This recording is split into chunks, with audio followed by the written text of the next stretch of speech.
I'm going to share with you another gap down situation and show you how you can visually recognize when the gap down will occur. We truly do trade gaps down and gaps up with this system. Anybody else that I've seen on the internet does not do this. Their idea of trading gaps is when you wait for it to gap down really big, and then you go start trading that stock because it has typically higher volatility as a result of that significant gap. And that's one way to trade gaps. I've done that before myself, but I haven't seen anybody do what we do. We trade the gaps before they occur. And this is an example in ALKS. And in this chart, you can see here, this just happened a couple of days ago.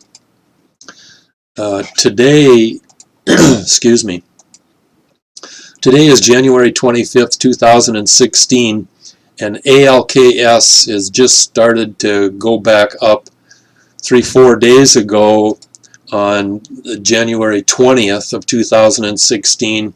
It dropped from $60, ended up closing at the end of the day at $33. So it was $27 down. I think it gapped, it opened at $39, so it dropped, it gapped $21 and then went down another $6. So very significant in its downturn or gap down. In this example, I'm going to start here in the zip chart. And you can see in the zip chart that we basically have a red peak. It's a low red peak because the zip red is only at 58.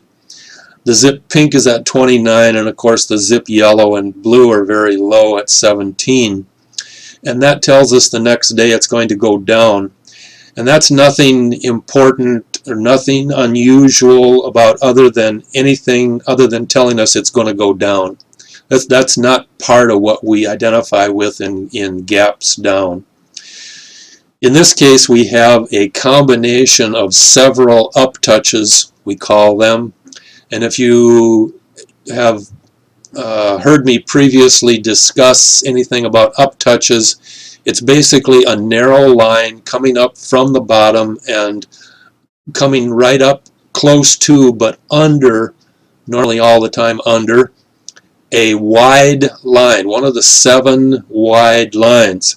And that being the power orange or power green, or the trend trio, the yellow, pink, blue, or the swing red or green. Those are your wide trend lines. They are slower moving lines. They give us the trend direction that the stock is in the market at that point in time. And when a narrow line either down touches or up touches those lines, it creates a spring-loaded effect. It's like you loaded it up and boom, it's just going to go off. They're always reversal patterns. The first one we see is down here in the power chart on this cyan vertical line. And it is the only one that up touches another line. And the red, power red, up touches the power green. And that in itself is very significant. But if we go over here into the swing chart, we also have the swing pink that up touches the red and the 0 line at the same time. The red at this point, the swing red line is at 0.01. So it's 1/100th of a point away from 0, and the pink is at minus 0.17. So it's not quite 2/10ths away from the 0 line. And so having uptouched both of those simultaneously is very significant. You go down here to the swing yellow and cyan, they are both uptouching the swing green line, but the most important aspect of this gap down reversal is in the trend chart, and more often than not that's excuse me, that's usually where it is. And I've told you in the past, if you haven't heard me, I'll repeat myself by saying that the up touches or down touches in the trend chart usually occur on the pink line, trend pink, and I don't know why that is. But the red either comes up or down to the pink, or the green either comes up or down to the pink. And the pink line right now is at -43, and the red comes up to it at -52. And that's not much of a close approximation, you might say, but the basic definition for that, usually all it has to be is the red line needs to be closer to the pink than the blue line. And I've even seen them where they're just over the blue and they really react. So it may be just between the pink and the blue line, but 9 times out of 10 it's close to the pink, or it's in the halfway point between the pink and the blue in a case like this, or the other way around between the pink and the yellow if you've got a down touch example. The trend blue is at -66 and the trend green is at -65.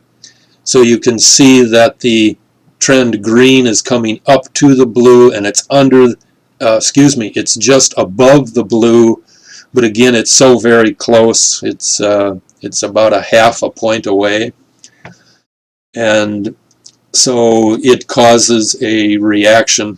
And in this particular example, it's I consider it primary. The number one key is in the trend red up touching the pink. The number two key of this is the swing pink up touching the red and the zero at the same time. And of course the third one is the power red up touching the power green. Being able to capture this before the market closes is obviously critical, because you need to short this sale before the open of the next day.